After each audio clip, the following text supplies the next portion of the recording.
வணக்கம் நண்பர்களே. மனிதர்களை விட அதிக ஒழுக்க நெறிகளுடன் தங்கள் வாழ்க்கையை நடத்துகிறது யானை கூட்டம். மன்னிக்கவும், அது யானை கூட்டம் அல்ல, யானை குடும்பம். காரணம், கூட்டம் என்பது கூடி கலைவது, குடும்பம் என்பது இணைந்து வாழ்வது. இந்த இரண்டுக்குமான வித்தியாசம் இருக்கிறது. ஒரு மனிதர்கள் ஒழுக்கமான குடும்பங்கள் மூலமாக தங்களுடைய தனிப்பட்ட ஒழுக்கங்களை எப்படி பேணி காக்கிறார்களோ அதைவிடவும் சற்று மேலாக விலங்குகள் என்று நாம் அறியும் யானைகள் புத்தி கூர்மையுடன் ஒழுக்க நெறிகளுடன் தங்கள் வாழ்க்கையை வாழ்ந்து கொண்டிருக்கிறது என்று ஒரு செய்தி தொகுப்பை படித்தேன். அதை உங்களோடு பகிர்ந்து கொள்கிறேன். அவை சற்று நெகிழ்ச்சியாக இருக்கும், புது செய்திகள் தரும், இருப்பினும் சுவாரஸ்யமாகவும் இருக்கும். அந்த செய்திகளை உங்களோடு தருகிறேன். சேனல் சப்ஸ்கிரைப் பண்ணிக்கங்க, நோட்டிஃபிகேஷன் பெல் பதிவு பண்ணுங்கள். அப்போ தான் உங்களுக்கு வீடியோக்கள் வந்து சேரும், என்னோடய அடுத்தடுத்த வீடியோக்கள் வந்து சேரும். பிடிச்சிருந்தால் லைக் பண்ணி ஷேர் பண்ணுங்கள். சரி, ஒரு யானை, அந்த யானை குடும்பத்தின் மூத்த கூட்டம்னு நம்ம சொல்ல வேண்டாம், யானை குடும்பம்னே சொல்லுவோம். யானை குடும்பத்தினுடைய வழிகாட்டி யாருன்னு பார்த்தீங்கன்னா பாட்டி யானைன்னு சொல்கிற வயதான பெண் யானை தான். இது எல்லாமே ஆண் அதாவது மகள் வழி உறவுகளை ஏற்றுக்கொள்ளாத ஒரு வழக்கம் இந்த யானைகளிடத்தில் இருப்பதாக ஒரு யானை ஆர்வலர் தன்னுடைய நூல்களில் குறிப்பிடுகிறார். நான் வாசித்த அந்த டொமைனில் வாசித்த செய்தியை சொல்கிறேன். இப்போது நீர் அருந்தி ஒரு நீர்நிலை இருக்கிறது, அதில் நீர் அருந்தி விட்டு மேலேறும்போது அந்த குடும்பத்தில் இந்த மூத்த தாய் யானை ஒரு இடத்தில் இறந்து விடுகிறது. அப்போது உறவின் அடிப்படையில் பார்த்தா மூத்த தாய் யானை என்பது ஒரு யானை குடும்பத்தின் பாட்டின்னு சொல்கிறேன். இப்போ மற்ற யானைகளுக்கு தங்கள் குடும்பத்தின் மூத்த உறுப்பினர் இறந்து விட்டார் அப்படின்னு தெரியுது. ஒரு சம்பவம் தான் இது. அப்போ இந்த யானை இறந்துட்டு இருக்கிற செய்தி எப்படியாவது அவங்களுக்கு தெரிஞ்சிடும், யாருக்கு, வனப்பகுதிக்கு. அப்போ அவங்க இறந்து கிடக்கிற பார்த்துட்டு போஸ்ட்மார்ட்டம் பண்ணணும், அறிக்கை கொடுக்கணுன்றக்காக வர்றாங்க. அது வரைக்கும் அந்த யானை கூட்டம், அந்த யானை குடும்பம் அந்த மரங்களுக்கு பின்னாடி இருக்குது. இவங்க போஸ்ட்மார்ட்டம் பண்ணி அதை பேக் பண்ணி புதைக்கிறாங்க. அது வரைக்கும் நிற்குது. அதை புதைக்கும்போது எல்லா யானைகளும் ஒரே நேரத்தில் பிளிறுதல் அப்படிங்கிறது தான் யானையுடைய சத்தம். அந்த பிளிறுதல் நடந்தது தன்னுடைய ஒப்பாரிப்பதற்கு இணையாக இருக்கிறது. ஒரு குடும்பத்தில் ஒரு உறவு போயிட்டுனா மற்றவங்களாம் எப்படி கூக்குரலிட்டு அழுவார்களோ அதான் ஒப்பாரின்னு சொல்வார்கள் அல்லவா, அதுபோல் கூக்குரலிடுறது யானை பிளிருக்கு. இதை வச்சு தான் அந்த யானை ஆர்வலர் சொல்கிறார். அப்போ இந்த யானைகளுக்கு உறவு பந்தம் இருக்கிறது, உணர்வு பந்தங்கள் இருக்கிறது. அப்படி இருக்கிறதுனால தான் அந்த புதைக்கும் போது அதுக்கெல்லாம் இந்த மாதிரி சத்தம் கொடுத்துருக்கு. இன்னொன்று, கிட்டத்தட்ட ஒரு வீட்டில் ஒரு மூத்த உறுப்பினர் இறந்து விட்டால் எப்படி நடந்து கொள்வார்களோ அதே போல்தான் இந்த யானை குடும்பத்தோட செயல்பாடும் இருந்ததாக அந்த ஆர்வலர் கூறுகிறார். அடுத்து இதை பற்றி ஒரு சுவாரஸ்யமான இன்னொரு தகவல் என்ன அப்படின்னா, யானை கூட்டம் எங்கு நீர்நிலை இருக்கிறது, அந்த நீர் எவ்வளோ தூரத்தில் இருக்கும், நாம் எந்த வழியாக சென்றால் பாதுகாப்பாக இருக்கும் என்பதையெல்லாம் அந்த பாட்டி யானைகளுக்கு மட்டுமே தெரிந்திருக்கிறது. அவைகள் தங்களுடைய மற்ற யானைகளை, குடும்பமாக தான் வாழ்கிறார்கள் அப்படின்னு தான் சொல்லணும். யானைகளை வெயில் காலத்திலும் எந்த நீர்நிலையில் நீர் இருக்குங்கிறது இந்த பாட்டி யானைக்கு தெரியும். இப்போ யானை குடும்பங்களை நீங்கள் உற்று கவனிச்சிங்கன்னா அதில் ஆண் யானை கன்றுகள், அதாவது குட்டி ஆண் யானைகள் அதிகமாக இருக்கும். ஏன்னா வளர்ந்த ஆண் யானைகள் இருக்காது. என்ன காரணம்? அது வளர்ந்த பின்பு அதை வெளியே அனுப்பிவிடும். காரணம், அந்த குடும்பத்தை விட்டு வெளியே தரும். ஒரு மூத்த பெண் யானை பற்றி விட்டுருன்னா ரொம்ப தூரம் எங்கேயும் தள்ளி போகிறதில்ல, ஒரு கொஞ்சம் தூரத்தில் தன் குடும்பத்தில் இருக்கிற சகோதர முறை கொண்ட பெண் யானைகளுடன் அவை உறவு கொண்டு விடக்கூடாது என்பதற்காகத்தான் இப்படி ஒரு முடிவை எடுக்கும் மூத்த யானை. யோசனை பாருங்க. அதாவது இது நம் தாயின் வயிற்றில் பிறந்த ஒரு உயிரினம் என்று ஒரு யானைக்கு எப்படி தெரியும்? தெரியாது. குட்டி யானைக்கு அந்த அறிவு வருவதற்கு காரணமாகும். இதை மூத்த யானை கவனிக்கிறது. அதை என்ன செய்து கூட்டத்திலேருந்து வெளியே பற்றி விட்டுரும். ஆண் யானை ஒரு இனப்பெருக்க வயது வந்தவுடன் ஒரு ஆணும் பெண்ணும் அருகருகே ஆண் யானை பெண் யானை உரசியபடி நடந்து வருவதை கூட மூத்த யானை அனுமதிக்காது. எவ்வளோ ஒழுக்கம் பாருங்கள். இந்த ஒழுக்கங்களை நான் சின்ன பிள்ளைகளில் எங்கள் ஊரில் பார்த்துருக்கேன். நம்ம கூட பிறந்த தங்கச்சினாலும் ரோட்டில் நடந்து வரும்போது ஏத்தாப்பில் பார்த்தா பேசக்கூடாது. ஏன்னால் மற்றவங்களுக்கு இது பெண், இவங்க அண்ணன் தங்கச்சின்னு தெரியாது. ஆனால் இப்போ அப்படி இல்லை. இது ஆண் பெண் உறவுகள், சமன்பாடுகள் என்ற அந்த தலைமுறை வளர்ச்சியில் கூட அந்த அறிவாற்றல் அதிகமாக இருக்கிறது என்று கூட வைத்துக்கொள்ளலாம். ஆனால் இன்று அப்படி இல்லை. உறவு அல்லாத பெண்களை கூட நடுரோட்டில் பார்த்து பேசுவது, சத்தமாக சிரிப்பது, இதை சொன்னோம்னா கலாச்சார காவலர்கள் வந்துடுவாங்க, விட்டுறலாம். ஆனால் யானை கூட்டம் இன்றளவும் பண்பாடை காக்கிறது. இனப்பெருக்க வயது வந்த ஒரு ஆண் யானை தன் குடும்பத்தில் இருக்கும்போது பெண் யானையோடு சேர்ந்துடக்கூடாதுங்கிறக்க பற்றி விட்டுருது. அதே நேரம் குடும்பத்திட்டு வெளியேற்றுங்கிறதுனா மொத்தமாக சென்றணும் அப்படிங்கிறதல்ல, சற்று தூரத்தில் இருந்து பார்த்துக்குவாங்க, அவ்வளோதான்.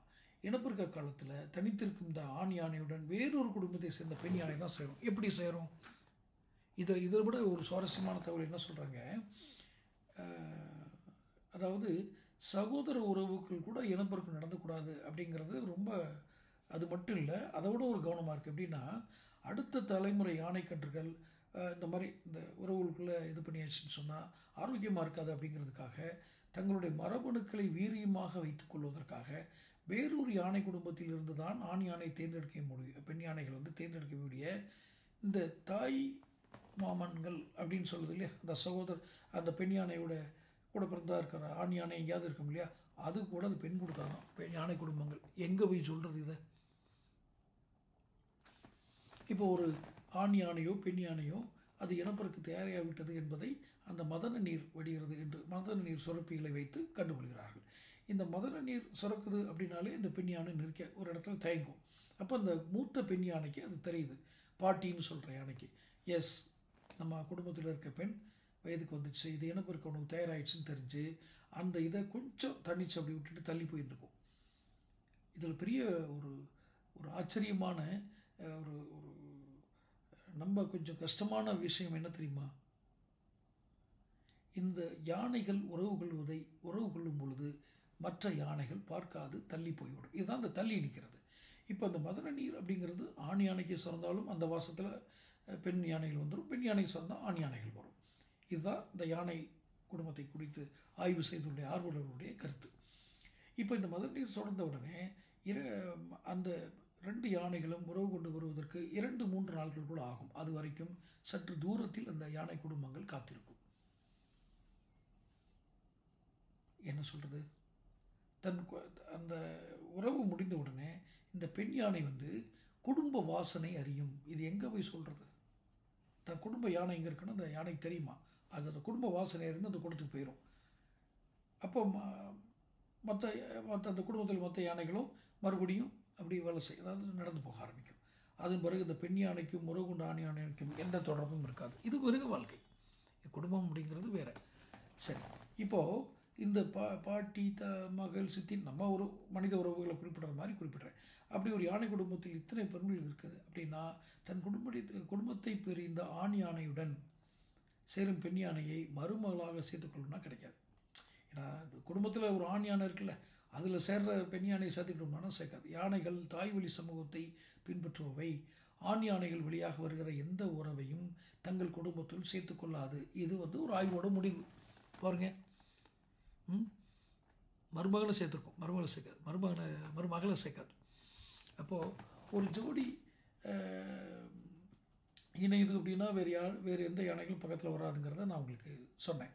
அப்போது ஒரு உதாரணமாக என்ன சொல்கிறாங்கன்னா, கும்பகோணம் ஒரு கோயிலில் ஒரு சிற்பம், அந்த சிற்பத்தில் பெண் யானையினுடைய உறுப்பிலிருந்து பாதி அளவுக்கு வெளியே வந்த குட்டி யானைகள் பிற மாதிரி ஒரு சிற்பம் இருந்திருக்கு. அது பக்கத்தில் பார்த்திங்கன்னா அந்த பிறக்கக்கூடிய யானையை அவளை எதிர்பார்த்து மற்ற யானைகள் காத்திருக்கு, தம்பியோ தங்கையோ ஏதோ பிறக்கிறதுக்கு எதிர்பார்த்து. அதே மாதிரி மற்ற யானைகள்லாம் அதை வயிற்றை தடவி கொடுக்குறதும், தும்பிக்கையில் தான் அந்த பிரசவம் நடக்கிற அந்த அந்த பெண் யானையினுடைய தும்பிக்கைகளை தான் தும்பிக்கையால் பிடிச்சிக்கிறதும் வயிற்று தடவி கொடுக்குறதும் மிக இயல்பாக நடக்கக்கூடிய ஒரு சிற்பங்கள் இன்றும் கும்பகோணம் கோயிலில் இருக்கிறதா சொல்கிறாங்க. இது நடக்கும். அந்த பிரசவ வேதனையில் இருக்க யானையை ஆறுதல் படுத்தும். எது? மற்ற யானைகள் தடவி கொடுத்து தும்பிக்கை பிடிச்சு. அப்போது குட்டின்னது ஒரு குட்டி ஈனதுக்கப்புறம் ஒரு பெண் யானைக்கு 12 லிட்டர் வரைக்கும் தாய்ப்பால் சுரக்கும்னு சொல்கிறாங்க. இந்த உணவு பாருங்கள், குட்டி யானை அந்த யானைகளுக்கு இருக்க உணவு, அதாவது குட்டியாக இருக்கும்போது அது 6 மாதம் வரைக்கும் அந்த தாய்ப்பால் தான் குடிக்குது. அதுக்கப்புறம் கூட சாப்பாடு தான் இல்லை, அந்த மற்ற குடும்பத்தில் பெரிய யானைகளுடைய சாணத்தை சாப்பிடுது. என்னன்னு பார்த்தீங்கன்னா, யானைகளுக்கு பொதுவாக பாதி அது அது சாப்பிட்ட உணவுகளில் பாதி அளவு தான் செரிமானம் ஆகும், பாதி அளவு செரிமானம் ஆகாது. அப்போ செரிமானம் ஆகாத அந்த உணவும் அந்த சாணத்தில் கலந்துருக்கிறதுனால தான் இந்த குட்டி யானைகள் அந்த சாணத்தை சாப்பிடுது. அதிலே அதுக்கு கொஞ்சம் உணவு கிடச்சிடும் ஒன்று. இன்னொன்று, சாப்பிட்ட சாப்பாட்டை நொதிகள், அதாவது இந்த இது சொல்லுவாங்க இல்லையா, பாக்டீரியாக்கள், இதுகள் தான் நொதிக்க செய்யும். அந்த நொதிக்கல்ங்கிறது ஆங்கிலத்தில் சட்டை ஞாபகம் வரல, நொதிக்க செய்யும். அந்த நொதிப்புத்தன்மை அந்த உணவு செரிமானத இடத்துல நடக்கிறதுக்கு கொஞ்சம் டைம் ஆகும். அதுக்கு தான் அந்த குட்டி யானைகள் அந்த சாணத்தை சாப்பிட்றது. கொஞ்சம் புல் உடனே கூட மேய போகாதான், அது சொல்லிக் கொடுக்கும், இந்த புல்லை மேயணும், இந்த இது பண்ணணும், கொஞ்சம் செரிமானத்துக்கு மண்ணு கூட சாப்பிடும் போல இருக்குது.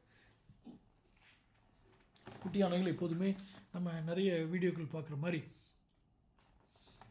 அந்த சேட்டை பண்ணுறதுல நம்பர் 1 இருக்கும் அப்படிங்கிறது யானையார்களுடைய ஒரு பழக்கம்.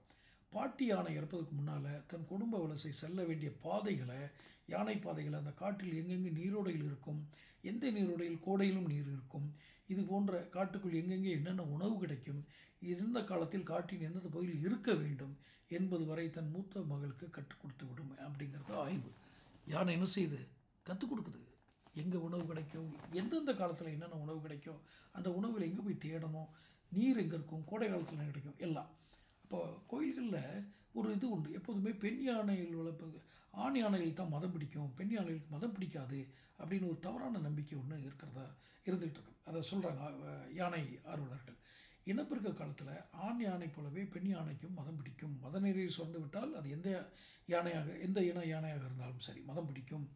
அது ஒரு இயல்பான விஷயமாக தான் சொல்கிறாங்க. மதம் பிடித்தால் அந்த யானைகள் கருவுறுதலுக்கான ஆரோக்கியத்துடன் இருக்கிறது தான் அர்த்தம். இது புரியாதவங்க அதை காலில் சங்கிலியை கட்டி சித்திரவதை பண்ணுறது, இதெல்லாம் புரியாமல் பண்ணுறது. ஏன்னா அதுக்கு அந்த இனப்பெருக்க காலம் வந்திருக்குன்னு அர்த்தம். இயற்கையான சூழல், இனச்சேர்க்கை என புத்துணர்வு முகாமெல்லாம் இதுக்கு ஒரு தீர்வு தான். அப்படின்னாலும் அங்கே கெட்டி போடுவோம், சுதந்திரமாக இருக்க விடமாட்டோம் அப்படிங்கிறது நாம் அந்த உயிர்களுக்கு செய்கிற அநீதி தான். என்ன, இப்போது இந்த கோயில்களில் இருக்க யானைகளுக்கும் காட்டில் இருக்க யானைகளுக்கும் பெரிய வித்தியாசம் இருக்குது. கோயிலில் இருக்க யானைலாம் புனிதமானது, காட்டில் இருக்கலாம் காட்டு இதாக இருக்கும், இல்லை, எல்லாமே காட்டு விலங்குகள் தான். அது காட்டுத்தன்மை இருக்கத்தான் செய்யும். சமீபத்தில் நடந்த நிகழ்வுகள் கூட அதை உறுதிப்படுத்தியிருக்கு. அப்போது ஒரு கோயில் யானை கர்ப்பமாக இருந்தால் தன் கன்று காற்றில் வளராதா, காட்டில் சென்று சுதந்திரமாக வாழ வேண்டும் அப்படின்னு தான் விரும்புவதாக யானை ஆர்வலர்கள், யானை பற்றி ஆய்வு செய்வர்கள் கூறுகிறார்கள். இதையெல்லாம் போய் யானை எங்கேயாவது கதை சொல்லியிருக்குமா அப்படின்னு கேட்டால் இல்லை. யானை, எந்த ஒரு விலங்கு ஆய்வாளர்களும் அந்த விலங்கினுடைய வளர்முறைகளை மிக நுண்ணியமாக ஆய்வு செய்து காடுகளில் அதனுடைய வாழ்விதனை மிக நெருக்கமாக இருந்து, மிக நெருக்கமான ஓரளவுக்கு பாதுகாப்பான ஒரு தூரத்தில் இருந்து கவனித்து அதனுடைய அசைவுகளை நமது 6வது அறிவின் கொண்டு நாம் ஆய்வு செய்வதுதான் இந்த யானை பற்றிய ஆய்வுகள். யானை அது மனிதனை போல பேச தெரியவில்லை, ஆனால் மனிதனோட ஒழுக்கமானவைகள். அந்த யானை ஆய்வுகள் நமக்கு தெரிய வருது. இதுதான். தொடர்ந்து சேனல் பாருங்கள், சப்ஸ்கிரைப் பண்ணுங்கள், நோட்டிஃபிகேஷன் பில் பதிவு பண்ணுங்கள். அப்போ தான் அடுத்தடுத்த வீடியோக்கள் சேரும். வீடியோ பிடிச்சிருந்தால் லைக் பண்ணி ஷேர் பண்ணுங்கள். நன்றி.